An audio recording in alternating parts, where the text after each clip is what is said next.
Turn around and walk back to your car. Now, this isn't a place for you.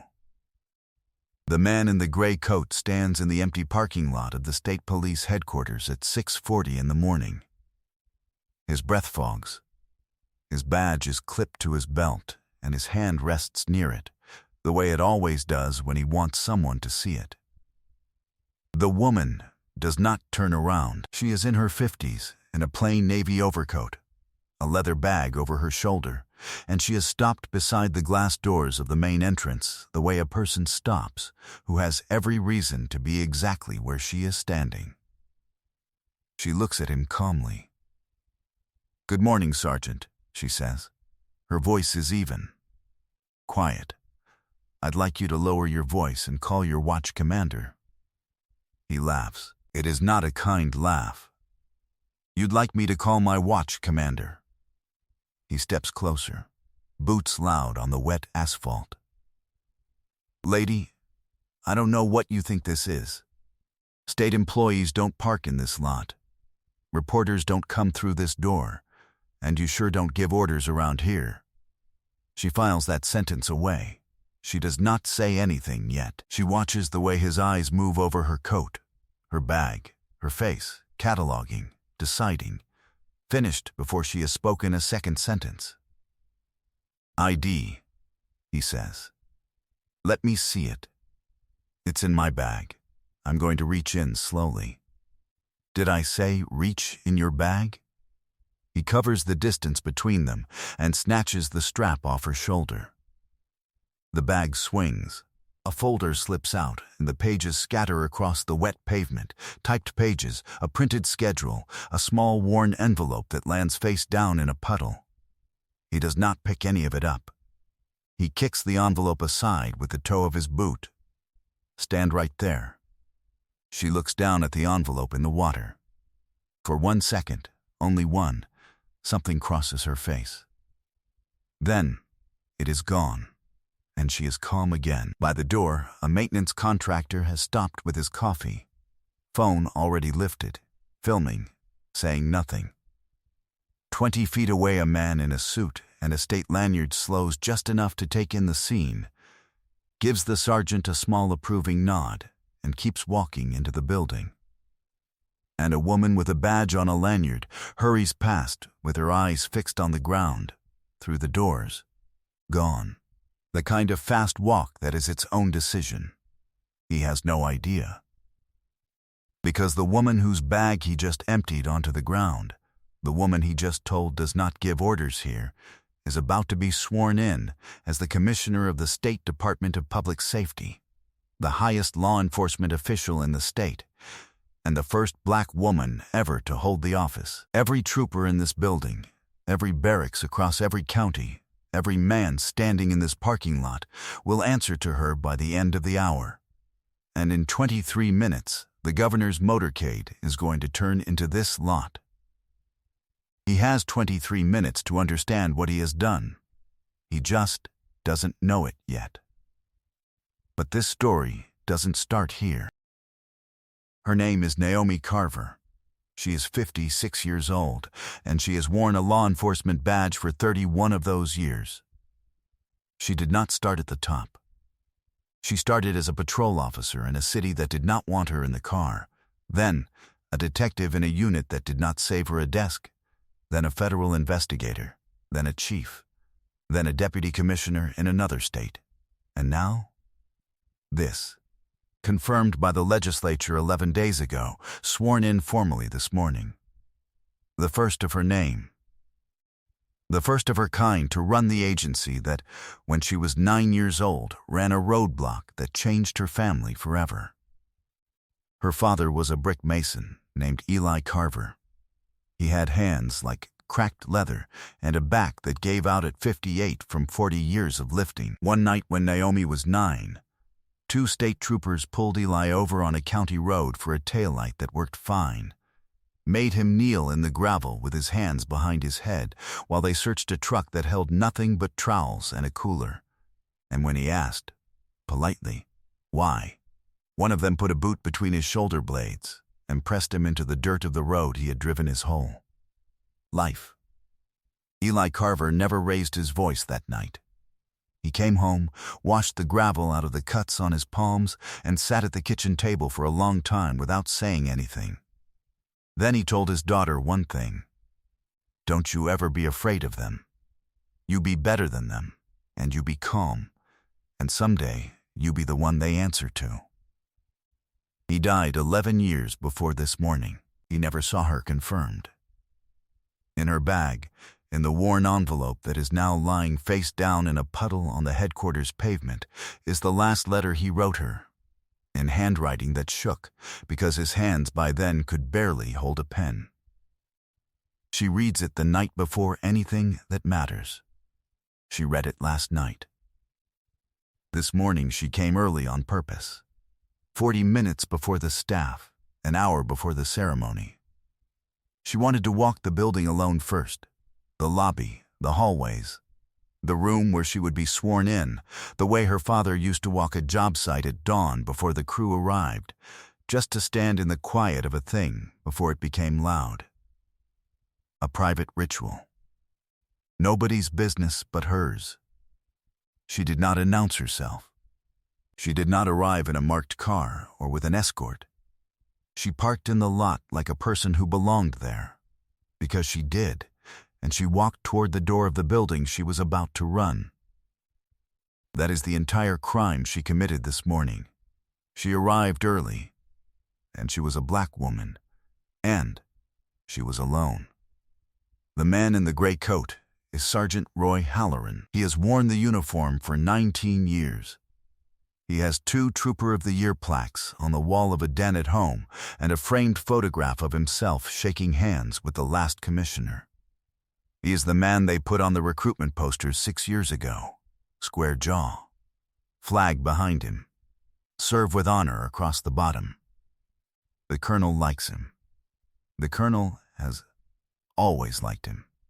There are also 14 complaints in Roy Halloran's file. 14. Over 19 years. Excessive force. Unlawful search. A man held 90 minutes on the shoulder of a highway for a turn signal. A woman whose car he tore apart looking for something that was never there. Every one of those complaints was reviewed internally.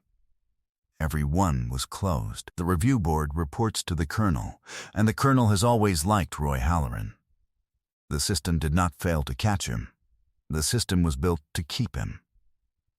That is a different thing, and the people who have lived under it know the difference.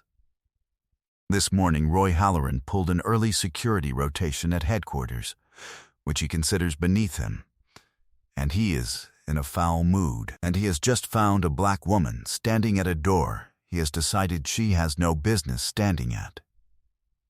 To him, this is simple.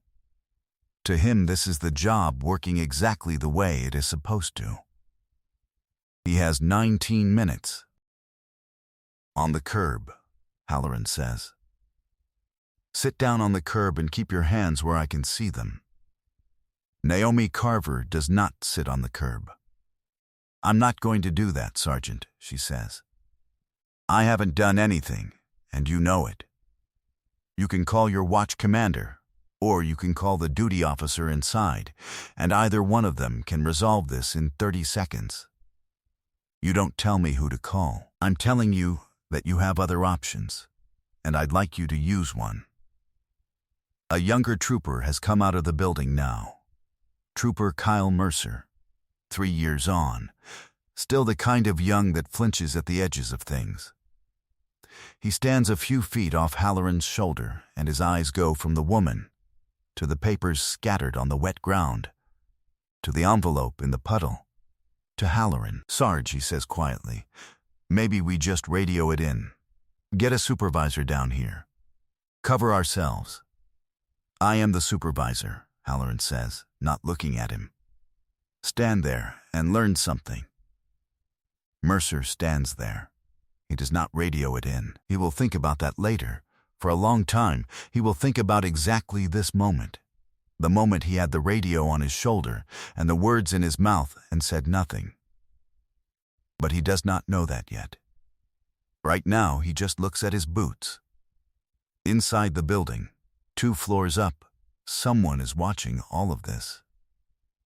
Captain Ruth Delgado has the morning watch in the operations center, and the operations center has the parking lot cameras. And Ruth Delgado has spent the better part of 3 years quietly building a folder she was beginning to believe no one would ever let her open. 14 complaints. A pattern as clear as a fingerprint.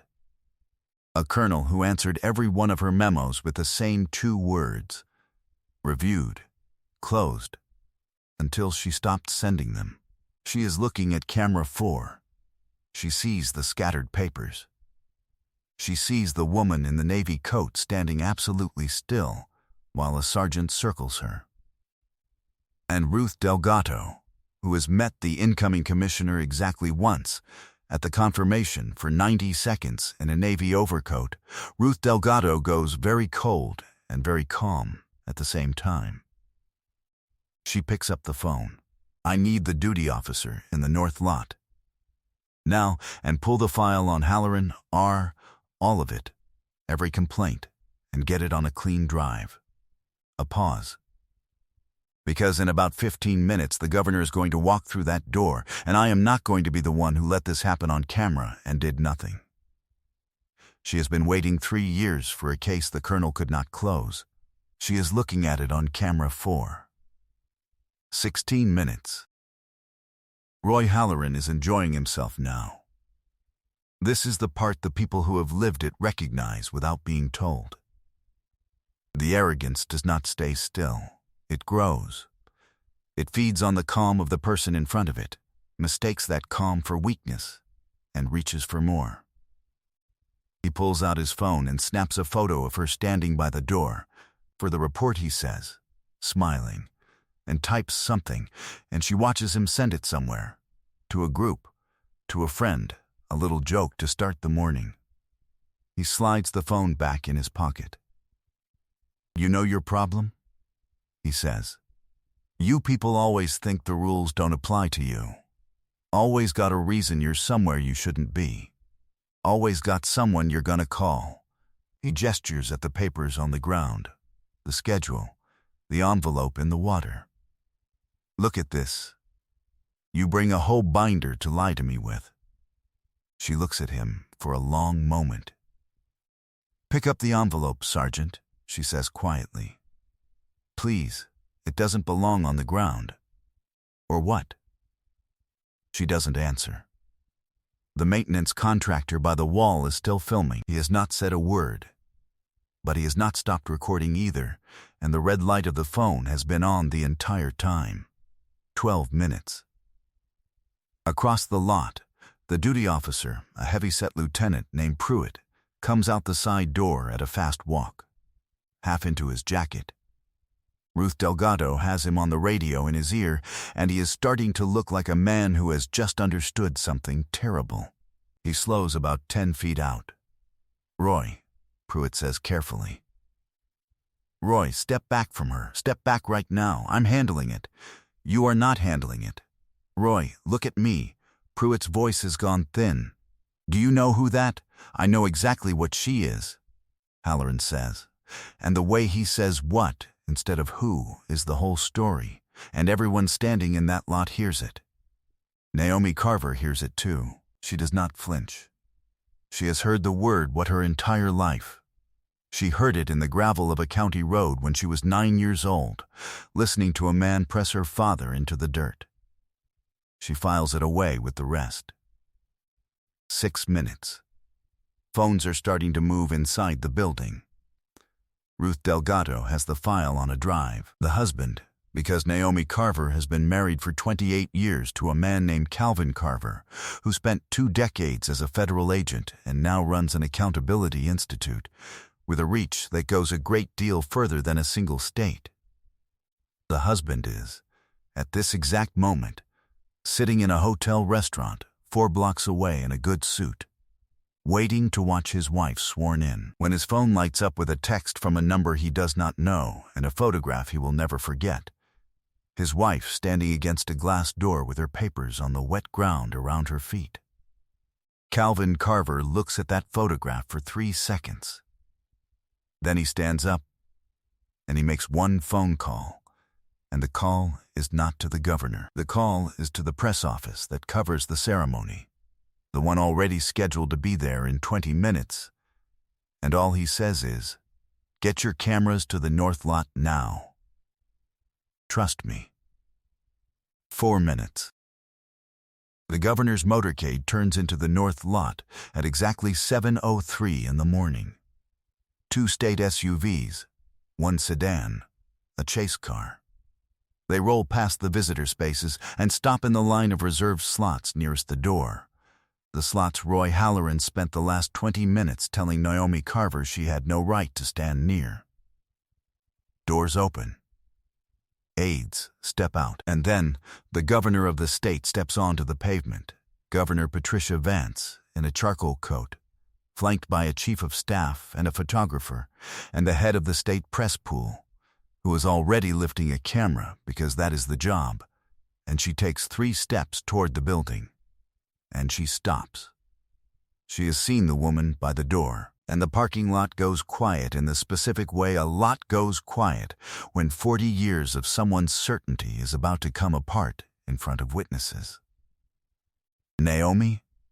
the governor says. Roy Halloran turns around. Governor Vance is not looking at him. She is looking past him, at the woman in the navy coat, and she is walking toward her now, and her voice has changed. The public flattens out of it, and something older and warmer comes through. "Naomi, what in God's name?" She sees the papers on the ground. She sees the envelope in the puddle. She sees the bag on the pavement. Her eyes move, slowly, the way water finds the lowest point, until they arrive on Roy Halloran, and they stop there, and they do not move again. Roy Halloran's face does the thing the people who have waited their whole lives for this moment know it will do. The color goes out of it. It starts at the jaw, and it climbs, and his mouth comes open, and nothing comes out of it. He looks at the governor. He looks at the woman in the navy coat. He looks at Lieutenant Pruitt, who has taken 2 steps back from him, like a man stepping away from something contagious. He looks at the young trooper, Mercer, who is staring at the ground. There is no one to look at who is going to save him. The certainty he walked into this lot with is simply gone, and there is nothing standing where it used to be. Naomi Carver bends down. She picks up the worn envelope out of the puddle, gently, and she wipes the water off it with her thumb, and she puts it back in her bag. Then she straightens her coat, and she turns to Roy Halloran, and when she speaks her voice is exactly as quiet as it was 23 minutes ago. "You told me," she says, "that I don't give orders here. A beat. The whole lot holds it. I do now. That is all." She does not raise her voice. She does not smile. She lets the 3 words sit in the cold air, and she lets him understand them one at a time. "My name is Naomi Carver. As of this morning, I am the Commissioner of the Department of Public Safety, which means, Sergeant Halloran, that every trooper in this state, every barracks, every shift, every man standing in this lot answers to me, including you. Especially, as of this moment, you. Pruitt has gone gray. Mercer has finally looked up. The maintenance contractor's phone is still recording, and it has caught all of it, every second, and within the hour 2 million people are going to watch this exact moment on their own phones. "Lieutenant Pruitt," Naomi says, without taking her eyes off Halloran. The sergeant is relieved of duty effective immediately. "I'd like his weapon and his credentials, and I'd like him to wait in your office until the governor and I are finished. Do it by the book. Every step. There will be a great deal of attention on every step." "Yes, Commissioner," Pruitt says, and his voice cracks on the word. Roy Halloran finds at last something to say. It comes out small. I didn't. I was just doing my... I know, Naomi says. And somehow that is worse than anything else she could have said. I know exactly what you were doing. You've been doing it for 19 years, and every time, somebody upstairs wrote 2 words and closed the file. She lets that land. Nobody is writing those 2 words today. It does not stop there. It does not stop for a long time. By 9 that morning, the video is on 3 networks.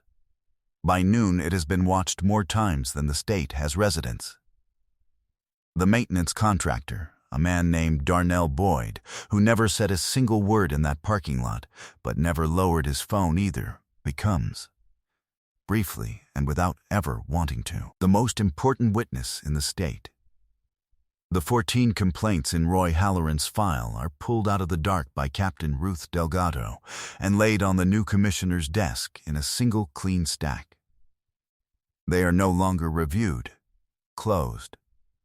They are reopened, all 14, and 3 of them. The man on the shoulder of the highway, the woman whose car was destroyed, a third the colonel had personally signed off on, are referred for criminal review. Roy Halloran is terminated within the week. He surrenders his certification. He will never wear a badge in any state again. The 2 Trooper of the Year plaques come off the den wall because the man who earned them has filed to have his name removed from the recruitment campaign that still bears his face on a poster in the lobby of the very building where he made his last mistake. The colonel who liked Roy Halloran, who liked him through 14 complaints, clears out his office on a Sunday. There is no ceremony. There is no farewell email. There are cardboard boxes and a security escort and a state attorney general's investigation into a review process that reviewed itself for 19 years and found nothing. His pension is frozen pending the outcome. Lieutenant Pruitt, who stepped back, keeps his job. But it is understood between everyone that he kept it by exactly the width of the 2 steps he took away from Halloran instead of toward him. And he knows it, and it changes how he walks for the rest of his career. And Naomi Carver, 3 days later, stands at a podium in front of the press pool that Calvin Carver sent into that parking lot, and she does not talk about Roy Halloran at all. I want to be careful, she says, about how this story gets told. Because it would be easy to make it a story about one bad morning and one bad man, and to feel good when he's gone, and to move on. I'm asking you not to do that. She lets the room settle. I had the resources to survive that morning. I had a title coming, and a governor who knew my name, and a husband who could make a phone call, and a captain inside that building brave enough to pull a file her bosses told her to leave alone. Most people who stand where I stood this week have none of those things. They have a sergeant and a parking lot and no one walking through the door behind them. A pause. People keep asking me why I didn't just say who I was, why I let it go on as long as it did. She looks directly into the cameras. Because the next woman that man stops won't be the commissioner. She'll be a nurse late for a shift, or a grandmother who took a wrong turn, or a girl who just got her license. And no governor is going to walk into her parking lot. If I have to say my title out loud to be treated like a citizen, then the badge isn't protecting the public. It's protecting itself. And then the line that ends up on the wall of 3 different academy classrooms by the end of the year. A badge is permission to serve.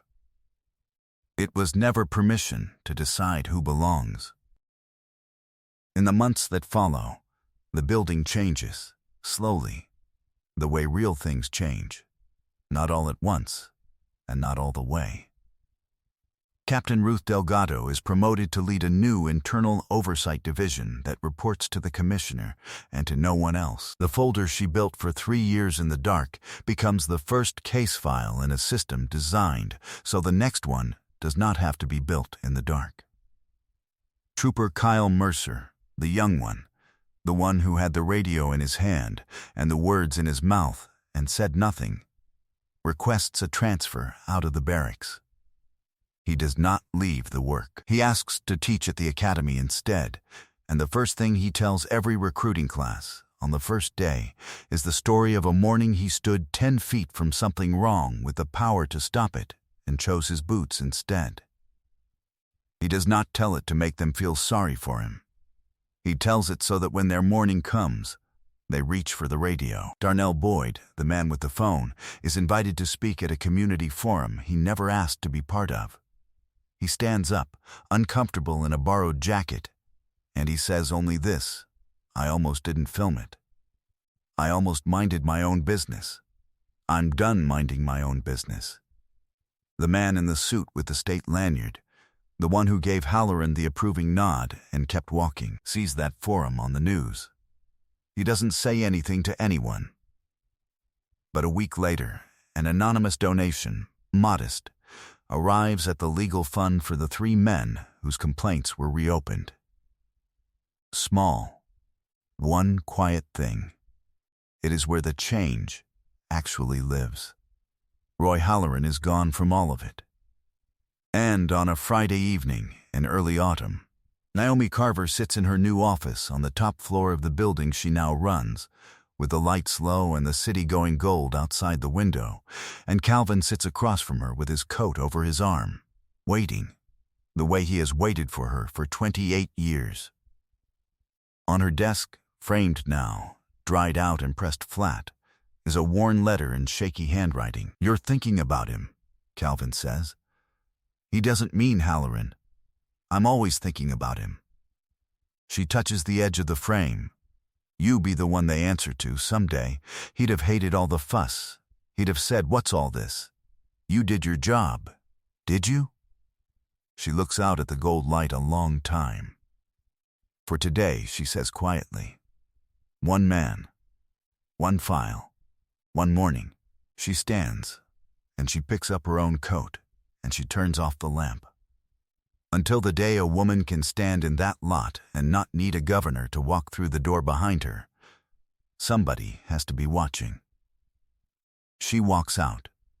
The light from the window holds in the empty office for a moment after she's gone, and then the city takes it, and the building is quiet, and the badge of the most powerful officer in the state hangs on the back of a chair, waiting for Monday.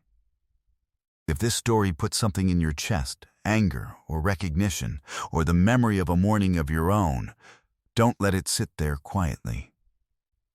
Stories like Naomi Carver's don't travel on their own. We carry them. Send this to someone who has stood in that parking lot, in one form or another, and been told they didn't belong somewhere they had every right to be.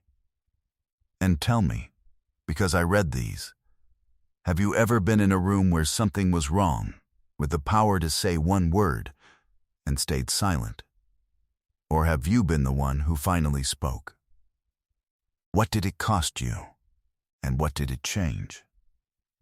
Put it below. Subscribe if you believe accountability is something we build together, and not something we wait around to be handed.